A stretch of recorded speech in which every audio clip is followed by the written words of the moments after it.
తెలంగాణలో నూతన విద్యుత్ విధానం తీసుకొస్తామని ముఖ్యమంత్రి రేవంత్ రెడ్డి తెలిపారు.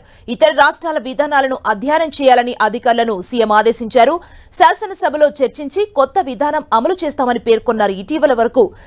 ఇప్పటి వరకు సరైన పాలసీ లేకపోవడం వల్ల అనేక ఇబ్బందులు ఎదుర్కోవాల్సి వస్తుందన్నారు. సచివాలయంలో మంత్రులు ఉత్తమ్ కుమార్ రెడ్డి, శ్రీధర్ బాబుతో కలిసి విద్యుత్ రంగంపై సీఎం సుదీర్ఘ సమీక్ష చేశారు.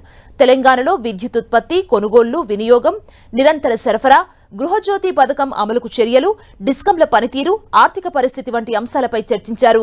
రాష్ట్ర ఆవిర్భావం తర్వాత జరిగిన విద్యుత్ ఒప్పందాలపై పూర్తి వివరాలు ఇవ్వాలని అధికారులను సీఎం ఆదేశించారు. బహిరంగ మార్కెట్లో తక్కువ ధరకిచ్చే కంపెనీల నుంచి కరెంటు కొనుగోలు చేయాలని ఆదేశించారు.